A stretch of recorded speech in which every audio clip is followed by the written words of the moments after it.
Done. Ready? Now here's Chuck Lee and Fred Stafford to bring you into another great Cow Report episode on this Monday evening. And if you're probably watching the Packers, but now here's Chuck Lee and Fred the Truth Stafford. Dr. McGonigal, and that of course is our announcer, Dr. P.J. McGonigal, and all of his little friends in the other room there that get the equipment up on in time. And hopefully you're watching us live here at the beautiful downtown Eau Claire Arena and Sideshow. And with me, as usual, is my rusty, trusty sidekick, Fred the Truth Stafford. Yes, hi, folks. Glad to see you again, Fred. Where you been? Well, I was down in Legion before. I came back over here. What was going on down there? They had a meeting, a veterans meeting. All right. Okay, well, since this is live, this is November 9th, 1998, and there's, boy, oh boy, is there a lot to talk about since we were on last time. Of course, since the last time we were on, the elections have been held. In many cases, the Democrats and Republicans fought to a standstill in many states and in many individual races. But on the other hand, Newt Gingrich was saying earlier, about a month ago, 3 weeks ago, that it looked like the Republicans would be picking up maybe as many as 40 seats in the House and 5, 6, 7, 8 seats in the U.S. Senate. Well, that didn't come to pass. The final statistics show us that the makeup of governors in the country remain pretty much the same. There's one transfer from Republican column to the independent column, and that was over Minnesota, where a Republican governor who was not running was replaced by Jesse Ventura, who ran on the Reform Party, so that fell into the independent column. So, or the Reform Party column. If Jesse Ventura talked about the getting rid of the president. So, with that being that way, then that would leave just one loss for the Republicans there. Otherwise, the Democrats didn't pick up any statistical gains other than a little bit of a population gain by putting in a Democratic governor in California. But when you still look at the statistics nationwide and you count up the total number of population in the largest states, I think it's 9 of the top 10 states are still controlled by Republican governors. That one state that the Republicans don't have is California. So still overwhelmingly the state's population are controlled by Republican governors. Then you had down in in Texas and Florida, you had the Bush brothers carry both those states. Jeb Bush picked up Florida as governor and Republican, and of course George Bush had a landslide in Texas to remain governor of that state. And one thing that the Democrats are probably a little nervous about is the vast majority, or not the vast majority, but the huge numbers of Spanish Americans who voted Republican. That was a surprise to the Democrats because they've always felt like they've had a lock on the Hispanic and the black vote, but the Hispanics in I think somewhere like 50% or more in Texas voted for George Bush, which is a major win for the Republican Party and something that the Democrats will be contemplating in the year 2000 presidential races, because they've always pretty much took the Hispanic vote for credit along with the black vote. That didn't hold up for them. Then on the U.S. Senate races. In the U.S. Senate races, in the state of Wisconsin, of course, there are a lot of Republicans are sad that the Mark Newman did carry it off, but on the other hand, Mark Newman came from 25 to 35 percentage points down to come within 1% of defeating Russ Feingold, which is a major comeback, one of the biggest comebacks in the history of politics, not only in Wisconsin but in the nation. So anybody that was supporting Mark Newman, you have nothing to hang your head about. That was a major accomplishment for him to come from that far down. He was pretty much written off as just nobody, a third-party candidate, somebody too far to the right, somebody too radical to even be in it, that Feingold was going to just breeze to re-election. Matter of fact, Feingold really didn't do anything until the last month of the election, last month to 6 weeks, when all of a sudden he woke up and found out that in some polls he was tied with Newman, and in one poll it actually showed Newman ahead by 1 point. So you take that, you take the victory for the Republicans down in Illinois. They replaced Carol Moseley Braun with a Republican, a U.S. Senator down there for the first time in close to 20 years. Charles Percy was the last Republican U.S. Senator from Illinois up till this point when Fitzgerald won that seat. And some losses and gains. The U.S. Senate stayed exactly the same, 55 Republican, 45 Democrat. When you get to the House, that's where the disappointment comes in. Newt Gingrich was hoping to pick up as many as 40 seats. When that didn't materialize, he kind of committed Harry Carey here in the last couple of days, resigned his speakership and possibly his seat in the U.S. House. I don't know if he's reconsidered his House resignation, but he has definitely resigned as Speaker of the House, leaving the doors wide open for an inter-party battle royal to see who's going to be the next Speaker of the House. And if they don't get their act together and unite behind one candidate, you could very well see a compromised Democrat as the next Speaker of the House, Fred. We can? You sure can. If the Republicans can't get together under one candidate, the Democrats are going to stay united and they'll put a candidate in there. Yeah. They know how to play ball. The Republicans sit around and polish their gloves and talk to the reporters and check their chewing tobacco, while the Democrats are out there practicing hitting and practicing catching. They're in the game to play. The Republicans, they just kind of wait around for the reporters to come by to take their pictures and to sign the autographs. The Democrats are out there playing because they come to Washington to play, and they come to into these races to play.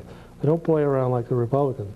The Republicans have been good at winning races the last few years, but they really don't know how to govern, Fred. We've been the majority all these years, and it kind of proved it with Newt here, but kind of bailing out here at the end. Yes. So I went into the archives on the internet to see what kind of guy the leading candidate for the Speaker of the House is, and pulled off some of the bills he's supported and some of the things he stands for. And he's not a bad character here, Fred. He's a pretty good candidate. Livingston? Yeah. Livingston? Robert Livingston from Louisiana, 1st Congressional District of Louisiana. And got some information on him here. He's been around, been a representative since 10 years, 10 since the terms. special election in 1977. He was the first Republican to represent Louisiana's 1st Congressional District in 102 years. And some of the bills that Livingston has supported or co-authored, here's some of his 1997 appropriation successes. Despite spending increases agreed to in the Balanced Budget Act, still spent $1 billion less. I guess he's on the Appropriations Committee. He's chairman of the Appropriations Committee. Well, he fought to cut $1 billion from the budget, terminated a total of 307 programs since 1995. He expanded the Hyde anti-abortion language to cover health maintenance organizations, halted federal funds for fetal tissue research, and prevented federal health programs from funding abortions. He prohibited OSHA from issuing new standards on ergonomics, regulations that have cost American businesses billions of dollars. Provided funding to the INS for hiring 2,100 new Border Patrol agents since 1996, 2,100 new agents to help keep the drugs and illegal aliens out of our country. He halted national educational testing, prohibited federal funding of IV drug users' needle distribution program, and initiated a 6-month moratorium on needle exchange programs. Provided expedited court review of constitutionality of Clinton administration's plan to statistically adjust the 2000 census, and requires administration to plan for an actual count in the 2000 census. And that's a point that's coming up because the Constitution says that the population shall be counted every 10 years, not estimated. They want an actual body count to see how many people actually live in this country. So Clinton came up with a convoluted program where you would just estimate. You would count a few houses here and there, count the inhabitants, and then guesstimate how many people lived in that area. And that's what you'd come up with for a census. He also pushed for his appropriation successes was a freeze on international family planning funds. He also co-sponsored the English First bill. It's kind of nice to have, you know, this is a country based on an English language, Yes. like Britain and Australia and Canada and Right. United States. So he said, well, let's have a bill that says this English First will be the national language. He also co-sponsored the partial birth abortion ban. Bill to abolish the tax code by the year 2000. Balanced budget amendment to the Constitution. Ishtook Religious Freedom Act. Bill to abolish the Department of Commerce. Bill to abolish the Department of Energy. The AmeriCorps Elimination Act. Now the AmeriCorps was something where Hillary and Bill would pick all of their buddies all around the country and say, okay, you go out and pick a bunch of your friends and family and relatives and give them these nice, cushy, easy AmeriCorps jobs for the summer. And we'll just keep the whole thing in the family, and we'll reward Democrats and punish Republicans by giving all the Democratic youth and all their buddies the jobs in the summer, and keep the so-called mean Republicans out in cold and not let them or their children have some of these AmeriCorps jobs. So he came along and said, well, we'll just eliminate the AmeriCorps Act altogether. It figured out something like they're spending $50,000, $60,000 per person, Fred, just for summer training. Why don't you just give them a brand new Cadillac instead? Yes. And then they don't have to worry about working. They can drive around in their Cadillacs. National Debt Repayment Act. That's a nice one. National Right to Work Bill. That's a nice one to kind of offset some of these labor union tactics around the country and say you have to be in a labor union or you can't work. Wisconsin is not a right to work state, Fred. I know. That's why it's closed shop when it comes to school teachers. You have to be in a union or you don't get anywhere in this state. Legislation to repeal the estate tax, and that's a good one for those people that have these little mom and pop grocery stores or flower shops or little family businesses that say the mother or father dies and they want to transfer that over to the children. There was the government came in like the mafia and they took their cut when it changed hands. And if you didn't allow them to take their cut, they would just pretty much take the whole thing, shut you down. Put you out of business. Put you out of business. So legislation to repeal the estate tax, or the vicariously the mafia tax. Union right to know bill. And I assume that had to do with what the unions were doing with the rank and file's money. Instead of taking all that money and buying elections around the country, he introduced a bill here that the union's membership needs to know what's going on with that money. And some of the other things, he's been awarded several awards and honors.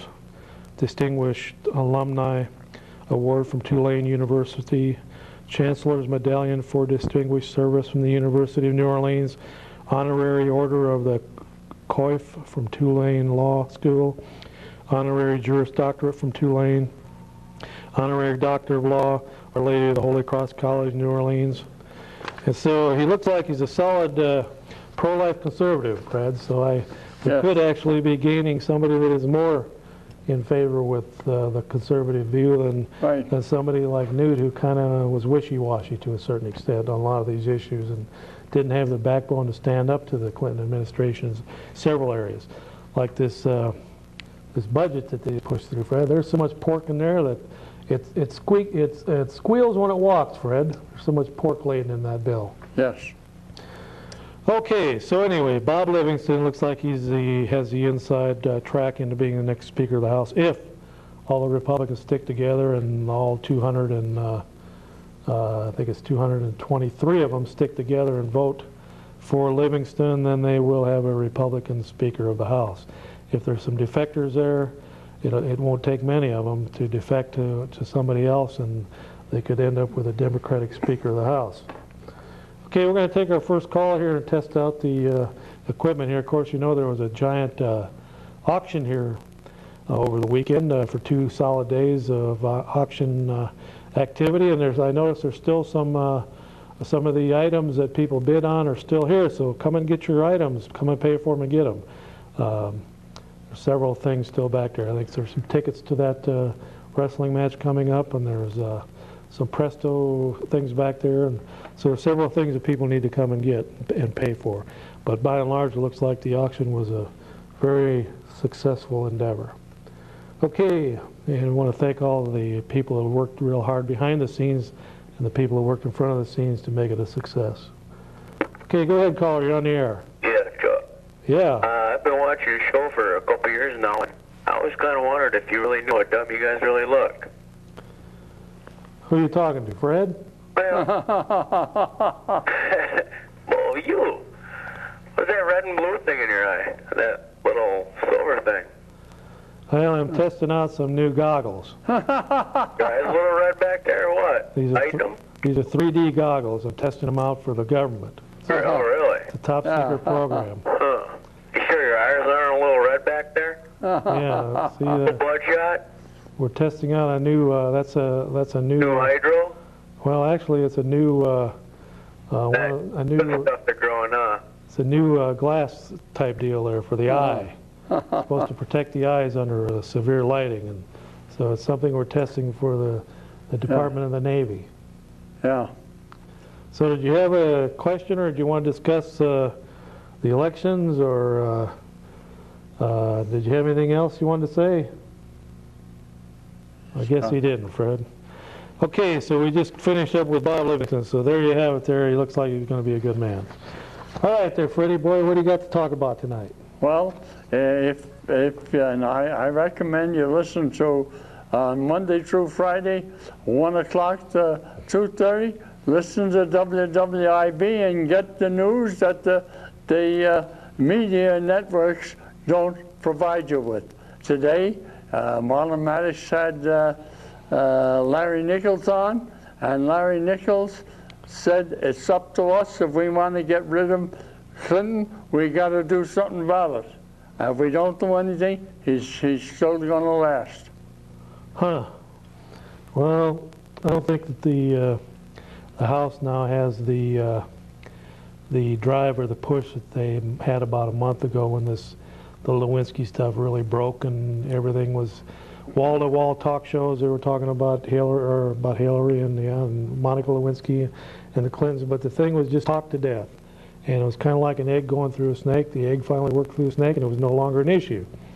So it kind of backfired on the Republicans. They were hoping that would be fresh on people's minds when they went to vote. What it actually did was,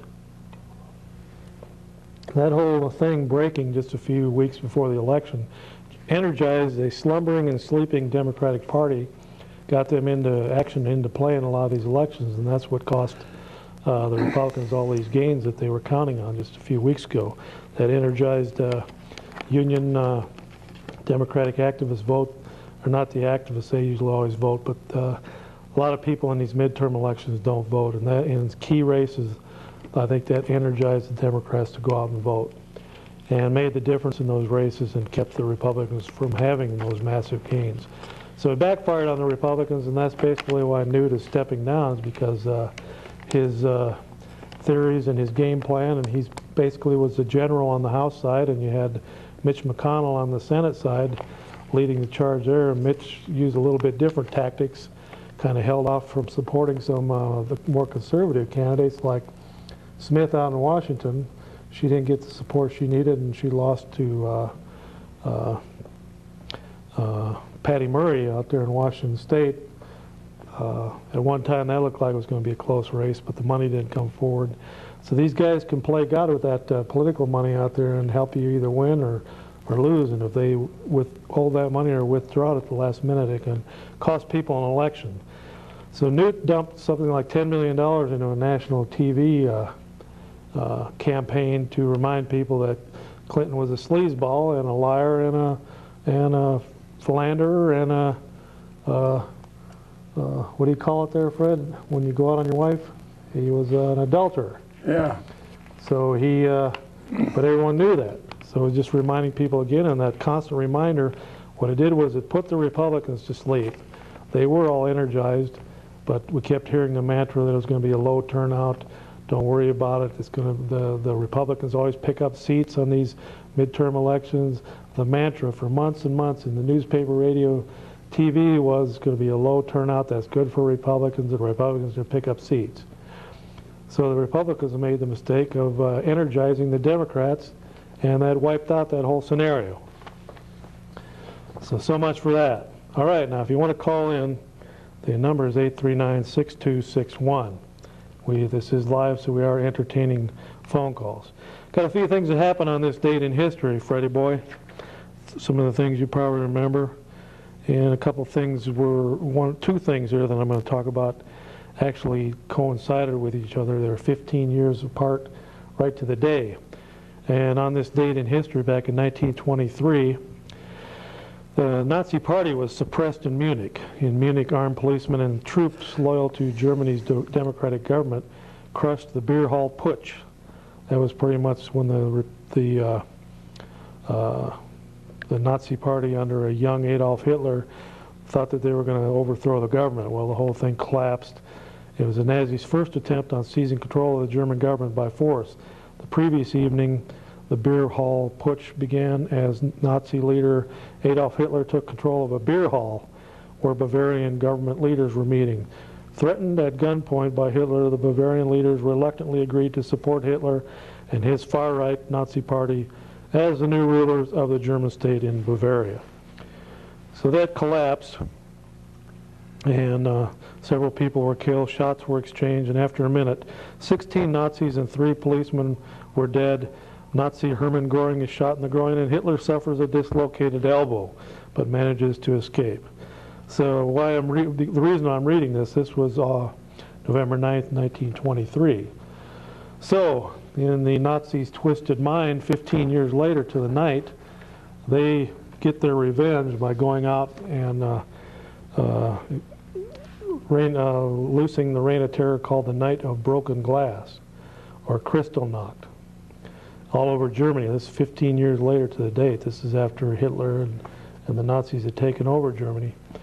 In 1938, all over Germany, Austria, and other German-controlled areas, organized bands of Nazis destroyed Jewish shops, burnt synagogues, and beat, killed, or arrested thousands of Jews. The attack, known as Kristallnacht or Crystal Night, after all the broken glass littering the streets, comes 2 days after Herschel Greenspan, a 17-year-old Jew living in France, shot and killed Ernst von Rath, a member of the German embassy staff in Paris. But there's more to it than that. This was certain things happen on certain dates, and this was they saved this for this night to remind people of that 1923 failure to overthrow government. The aftermath of it was Nazi troops and sympathizers destroyed and looted 7,500 Jewish businesses, burned 267 synagogues, killed 91 Jews, and rounded up over 25,000 Jewish men who were later sent to concentration camps. So those two events happened on this date, 15 years apart, 23 and 1938. Then, Fred, another thing happens in Germany on this date, 51 years after that, after Kristallnacht. Several weeks after the resignation of Erich Honecker, East Germany's communist head of state since 1976, the East German government opens its borders to West Germany and allows thousands of its citizens to pass freely through the Berlin Wall. The Berlin Wall was first erected in 1961 to stem the flood of East German refugees escaping to democratic West Germany via the Western occupation zone in Berlin. So, there's some significance to November 9th out there, Fred. So that was the downfall of the Berlin Wall.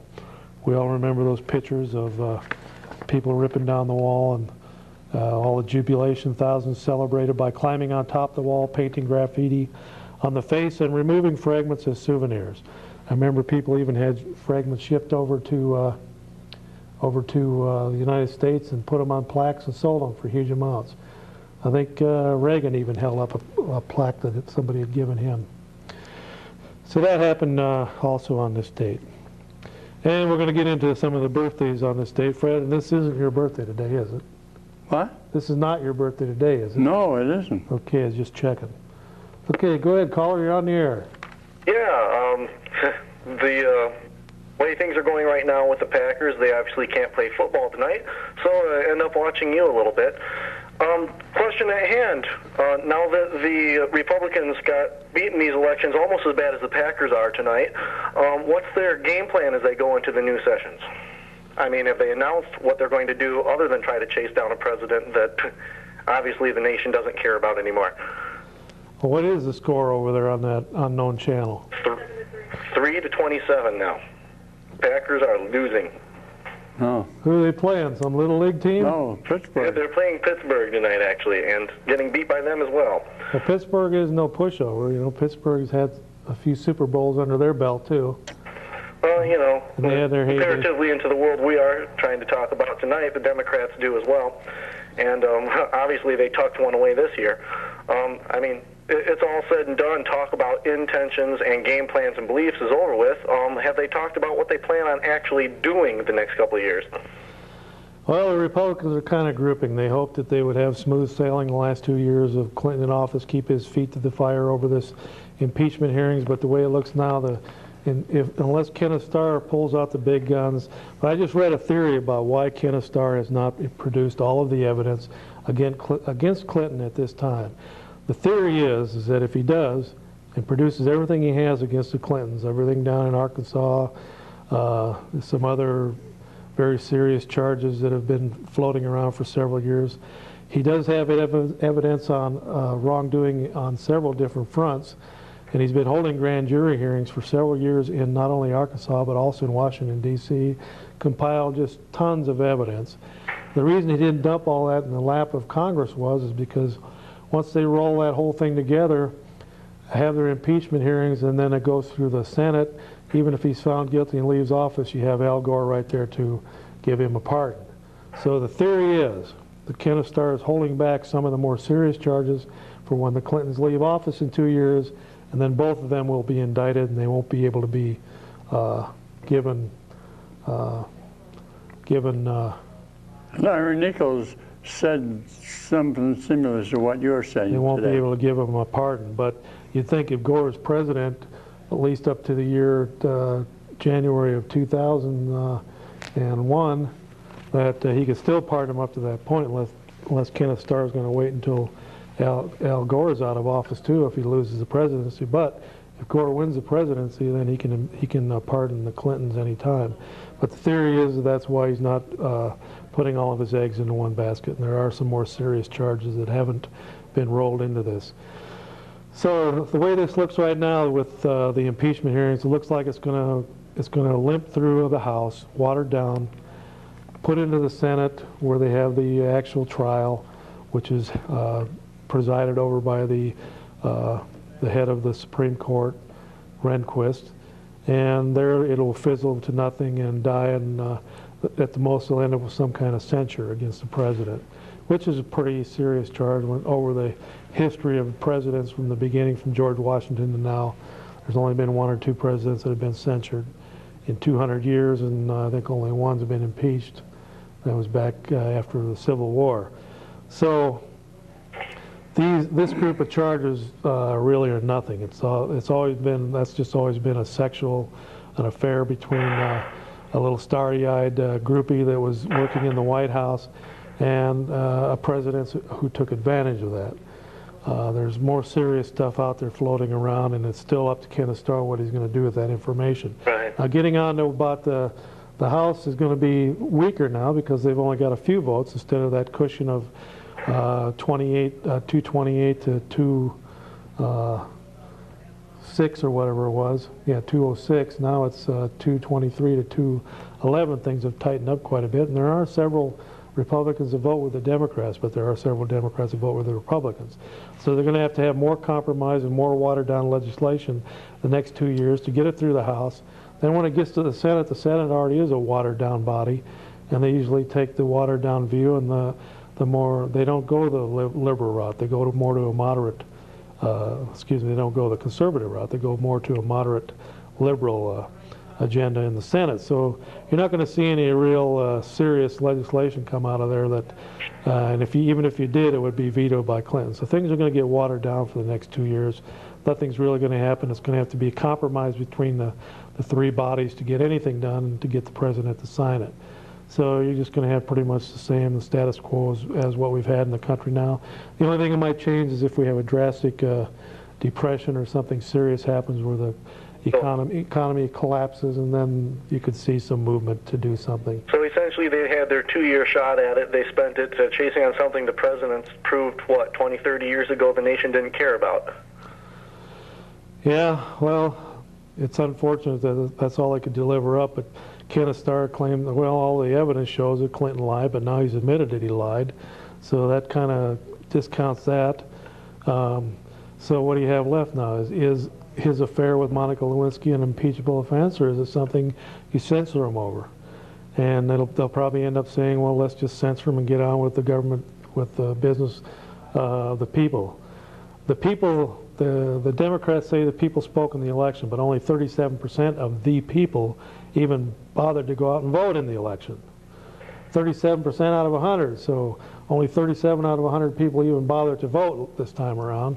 That means that 63 people out of 100 stayed home and watched the Packers and the Vikings or did whatever. They're not on Tuesday nights, but they sure didn't go vote. They had other things to worry about, paying bills, running to and fro, going to sporting events, whatever they're doing. They just didn't see where they needed to vote. So you got 36, 37 people out of 100 even bothering to vote, Fred. That's when countries get in trouble. That's when Right. That's how people like Jesse the Body Ventura actually win office. He energized a whole new group of people, young people, disenfranchised people, people that didn't think they were getting anything from the Democratic Republican Party. He energized them and finally gave them a voice. And he was bigger than life. He was flamboyant. He went out there. He made statements. But he got that youth vote activated and voting. That's something the youth vote hasn't done for years, is go out and vote. They talk big and they're radical on campus, but they never get off campus and vote. He activated enough of them to go out and vote, get 37% of the vote. The Democrats came in third. They didn't have any new message. The Republicans' message wasn't much better. Ventura comes in there with new ideas, new plans. It struck a chord with these young kids and the disenfranchised and the remnants of the Reform Party and independent groups. And they said, yeah, let's vote for Jesse. He's got something worth voting for. And so it's going to make both the Democrats and the Republicans start thinking about what they're going to do in the next couple of years to get people to vote for them. All right, Freddie boy. So it looks like it's going to be pretty much status quo the next 2 years unless we have a major war with Iraq or something happens over in the Middle East where we have to go in and bail somebody out, or if the economy totally collapses because of what's happening in Japan and the Far Eastern economies. If that pulls us down and we go into a depression, then things might change and they might unite over some drastic legislation to bail us out of a recession. But other than that, it's probably going to be pretty much coasting along the way we are right now. It's a pretty nice economy, low unemployment, and pretty tranquil country we're in right now, Fred. Even with the stuff swirling around Washington, things have been pretty quiet the last 6 years. All right, go ahead, caller, you're on the air. Yeah, I just had a question. What's up with your glasses, man?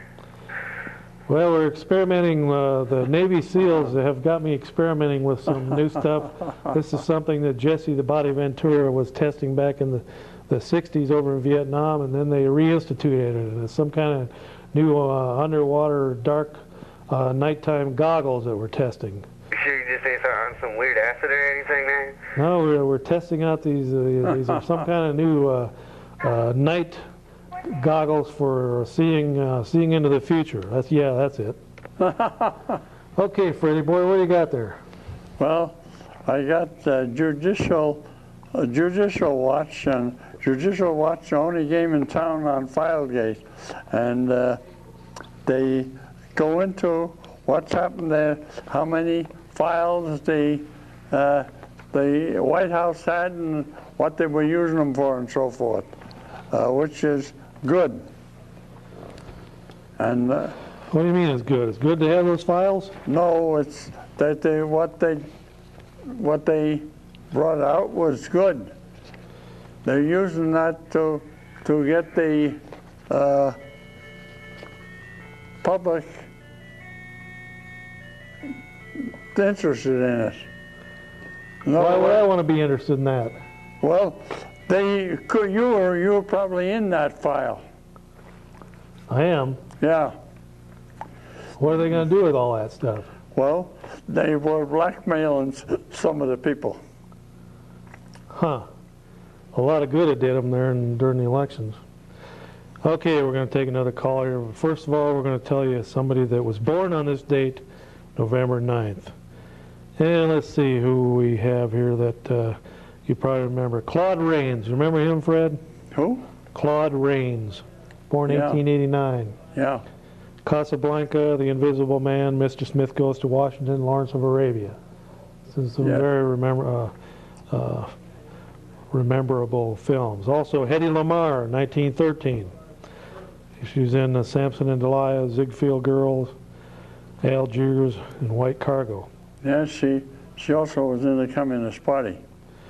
1918, she was born in 13. 1918, Spiro T. Theodore Agnew was born in 1918, Fred. And I think he just died recently, didn't he? I don't know. Let's see, Whitey Herzog, remember him? Kansas City Royals Yeah. baseball manager, St. Louis Cardinals, California Angels, born in 1931. And Carl Sagan, billions and billions of Yeah. years. He's out there and he's billions and billions of light years away from us right now. He's born in 1934, so he died about 94. He was only around 60 when he died. And Pulitzer Prize winning author. He was born on November 9th, 1934. Okay, let's see. I think Roy was a scientific engineer, pyrotechnical par excellence in there. Roy Rogers Hoff says there might be a call on the line. At least that's what he's trying to say. Is that true, Roy? All right, go ahead, caller. You're on the air. I was just wondering, what's the deal with your glasses? Well, I fell down this morning and I got a black eye. And it's kind of black and blue. That's just the way it is. That's why I have to wear these sunglasses. It's just all swollen up and black and blue. And I looked in the mirror and that's what happened. It just fell flat on my face. I tripped over a little puppy dog that my daughter has, and just tripped and landed flat on my face. And I can't even close that eye. I can close the other one, but I can't. This one I can't even close. It just stays wide open. Well, I'm sorry to hear about that, but I must say you have a nice jacket on. Well, thank you very much. I got that down at Saks Fifth Avenue. And we really do appreciate those jackets that they cost me $395, Fred. Yes. And of course, I can see you spending that for a jacket. that's company is it again? Tip Top. Tip Top Company. Yeah. Saks Fifth Avenue out of Little Rock, Arkansas. Okay, well, caller, did you have any questions you want to ask Fred and I? Anything about politics or No, I just life? wanted to tell you that I love the show, and have a good evening. All right, well, thank you for calling. Bye now. That's kind of people we like to hear, Fred. Those fine young ladies and gentlemen out there that watch the show and have been watching it for now, what now? 20, 25 years we've been on? No, I don't think so. Yeah, something like. Sometimes it seems Around like maybe 10 years. seems like that long. Yeah. Okay, getting back to people born on this day, Fred. Bob Gibson, you probably remember him. Baseball Hall of Famer. Boy, I remember him, watching him pitch. He, St. Louis Cardinals, pitched for years with them. Career strikeouts, 3,000. Cy Young Award winner, 68, 70. Baseball Writers Award. World Series, 64, 67, and 68. Quite a character, old Bob Gibson. Remember watching Another him. call, I think. And let's see, who else? Tom Fogerty was born on this date, 1941. Creedence Clearwater Revival musician, songwriter, singer. Helped write some of the songs, Bad Mood Arising, Down on the Corner, Proud Mary, Looking Out My Back Door, Up Around the Bend. Quite a writer there. And then a golf favorite, Tom Weiskopf, born 1942. And then the Incredible Hulk himself, Lou Ferrigno, bodybuilder, was born 1951, November 9th, Fred. And I know you used to, back when the Incredible Hulk was on, You knew where to find Fred. It was glued in front of the TV set. I didn't listen Incredible much Hulk. to him. I didn't listen. And then when it got into reruns, it even got worse. He'd skip work to go home and watch the I reruns. didn't watch them. It's not what Betty said.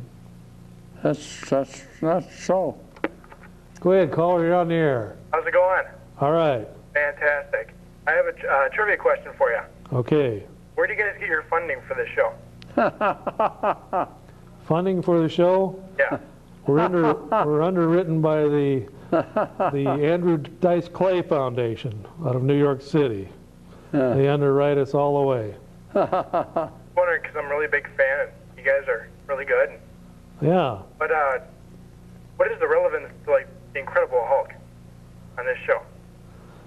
Well, actually, the relevance is that Fred I didn't watch almost it. lost his job from watching the I didn't Incredible Hulk. watch it very often. He'd watch it when it was on the first time around, and then he would catch every rerun for the next 7 days until it was on again. And his wife almost divorced him over it. Oh, that's not true. That's the relevance of it. It's amazing. Yeah. I don't know which part you like the best. I didn't like it. When he was the little guy about I 5 didn't foot. listen to it. When he was a little guy about 5'3", or when he was a great big guy. I don't know.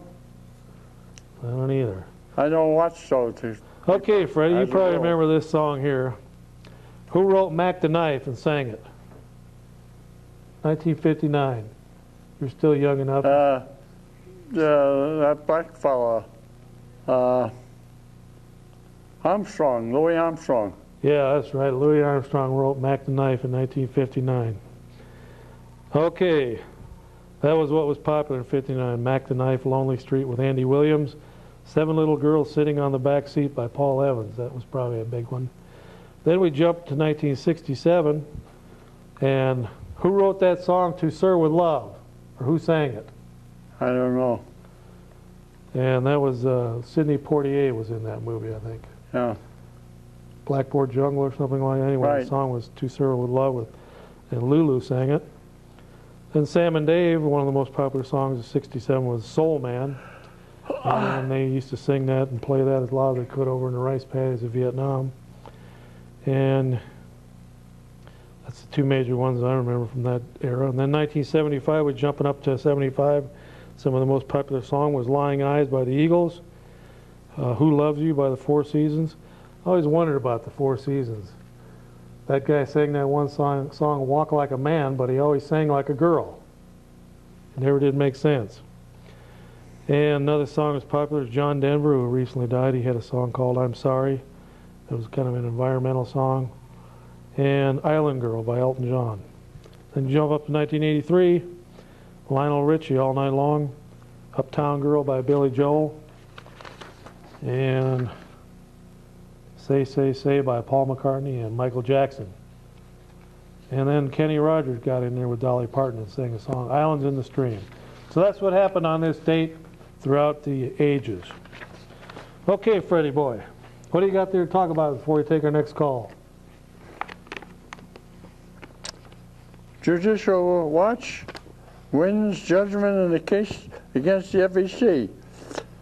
Judge Stanley Sparkin rules of the FEC's failure to investigate the illegal sale of seats on the Commerce Department trade missions is inexplicable.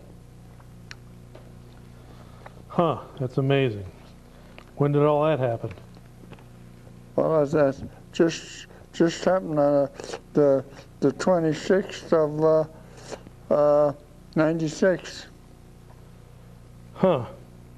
and they won their case. Okay, we lost that one there. We'll have to take the other line here in a second.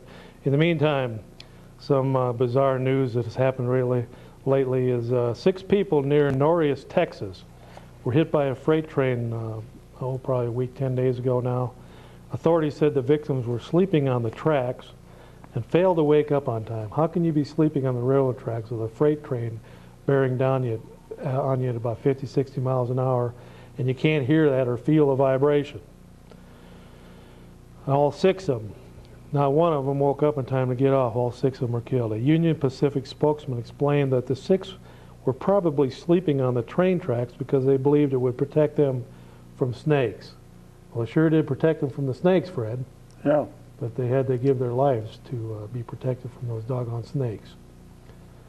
So that proves to you that you can sleep on the railroad tracks and you won't get bit by snakes.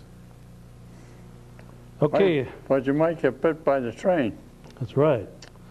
IRS agent Larry Wilson of Alhambra, California, has been charged with extortion, reportedly demanding more than $57,000 in bribes from taxpayers in exchange for favors during audits. An IRS spokesman expressed shock at the arrest since policy clearly caps bribes at $50,000 per agent.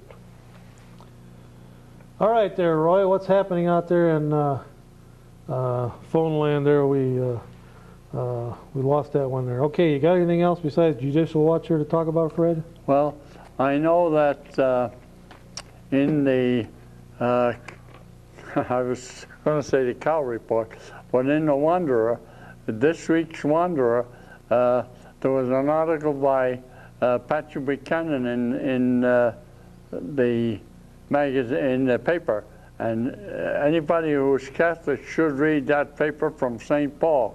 But he explained what was happening as far as the steel industry is concerned, where many companies, and Mr. Clinton is approved of this, have gotten some of the business our companies used to have.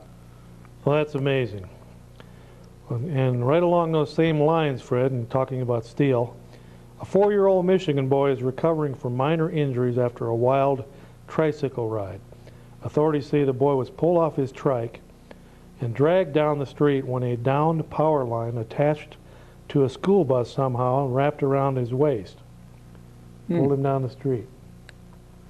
So that ties right in with the steel industry because it was a steel cable. Yeah. And let's see here, another thing that happened, Fred, was Got another call. In our Giants of Science department, a professor of Colorado College has found that it is more difficult for women to figure out math problems when they're wearing swimming suits. Tony Ann Roberts says women in bathing attire score lower on math tests than women in street clothes. And men watching the women in bathing suits couldn't think at all. So there you have that, Fred. Well, I can't, with my eye all swollen up like this, I can hardly see Roy in there, but I think he's telling us that there's another call here. We got the phone line straightened out, so go ahead, caller, you're on the air. Hello, my name's Brian Mickelson, and I was just wondering, what do you think about this Jesse the Body Ventura being elected as governor of Minnesota? Well, when I came down here tonight to get ready for the program, I understand that there's a possibility that one of the prizes for the auction this weekend was a live appearance on the Cow Report, and people bid on that. And evidently the one that won the bid is supposedly going to try and contact Jesse and try and get him on the program, on the Cow Report. And of course, Jesse is quite a flamboyant character, but in a lethargic, do nothing happening except a booming economy. Everyone's working.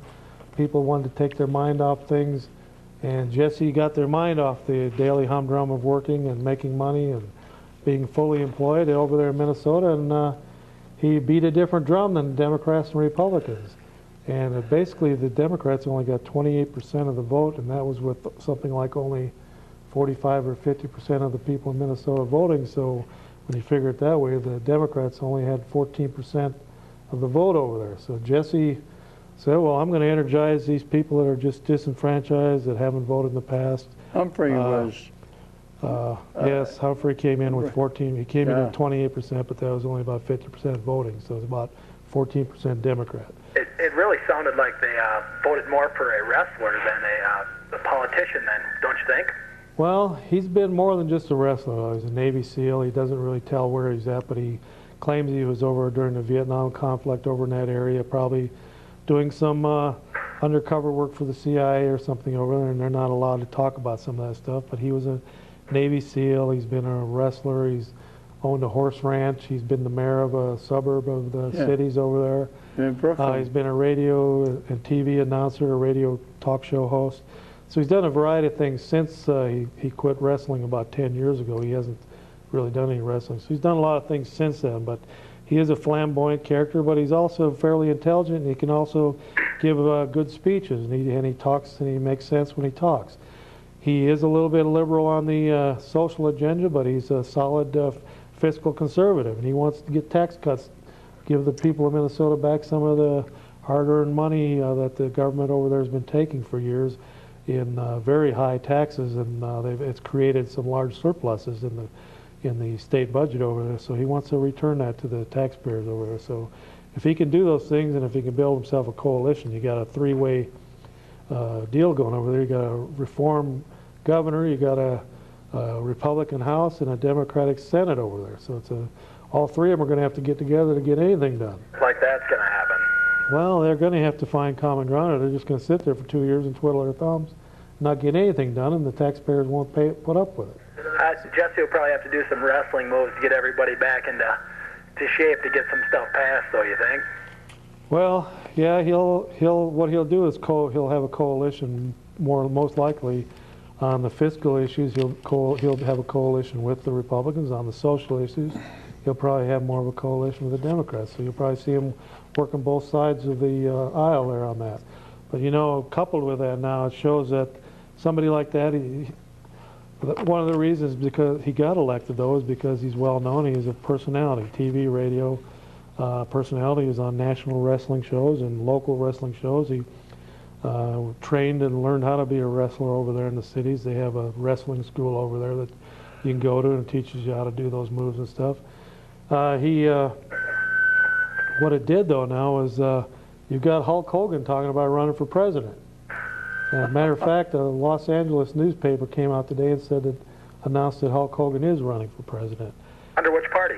I think it's going to be under the Reform Party, and that's an instant $20 million in his pocket because they're already considered a national party, and with the public funding now, they get something like $20 million in public funds. And PAC money? Well, it's spread out between the Republicans, Democrats, and Reform Party will be the three parties that would get it. I think Perot got it last time around, but it's money that's given to the presidential candidate. It's public money that comes out of our taxes. I think it's on your IRS bill that you fill out. There's a box you can check there to donate $1 to the presidential campaign. And so he'll have that instant $20 million to campaign with. So if he can win the party's nomination, he'll be on the ballot as Hulk Hogan for president. So things are changing a little bit. There's going to be a little bit of excitement in the presidential race, and that could siphon off more votes than Perot siphoned off when he helped Clinton get elected. Could actually see that help Al Gore.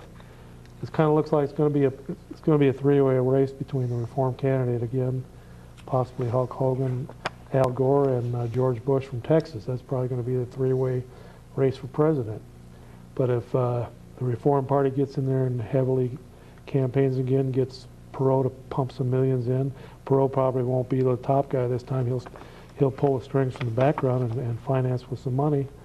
And the Reform Party, we could actually see enough votes siphoned off again to put Al Gore in there for 4 to 8 more years. We could be talking 16 to 20 years of solid Democratic control of the country from '92 to way into the 2000s.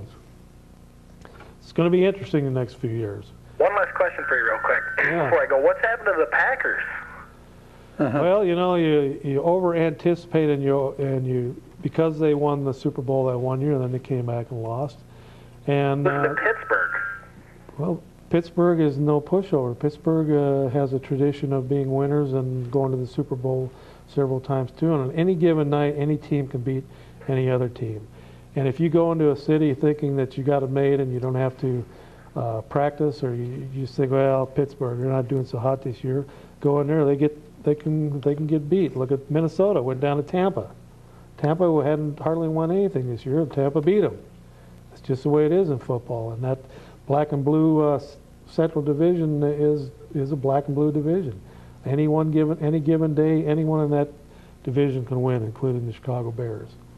So it's just up in the air. And the big game is going to be the one coming up between the Vikings and the Packers. That'll be a knockdown drag-out. Either team can win that there. It doesn't matter what the standings are. It wouldn't matter if the Vikings were 0-9 and the Packers were 9-0. The Vikings could go in there and win it. It's just the way it is in football. And the Packers, they don't have the strength they had 2 or 3 years ago. They're getting a little bit older now, and they've lost some of their people after with the trades and stuff. They lost some of their players, and the people are just getting older. So it's a different game we're in today than we were in 2 years ago. All right, there, Freddie boy, what do you got over there? I got the Clinton Chronicles, which is a new film out, 101 minute video on Bill Clinton and the history of corruption and criminal activity. I promise it will shock you. And in fact, it will shock any fair-minded American with who views it. You will see, you will fear for America's return, future, and you see this video. Huh. Well, Fred, here's something for you. Medical school is tough enough, but Tim Cordes wants to become the first blind person ever to receive a medical degree from the University of Wisconsin. He's already an expert in jiu-jitsu, taekwondo, and water skiing, and many believe he can do it. So that's quite a feat for him to be a water skier and be blind. So the government committee, let's see, what else is happening over here?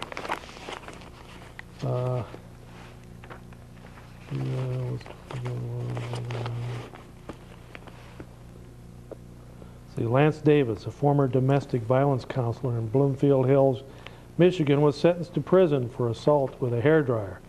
Jurors agreed that Davis was trying to kill his wife when he plugged in her hairdryer and threw it in the tub with her. Mrs. Davis survived largely because she was taking a shower at the time. So there you have it. Okay, well, Freddie boy, it looks like it's that time again. Another hour has just zipped by. Unfortunately, it sounds like the Packers aren't having as much fun as we are. Better luck a couple of weeks from now after they get beat by the Vikings. We really do appreciate you tuning in, and we'll see you right here next time on the Old Cow Report. Adios, amigos and amigas. Arrivederci. Goodbye. Ah.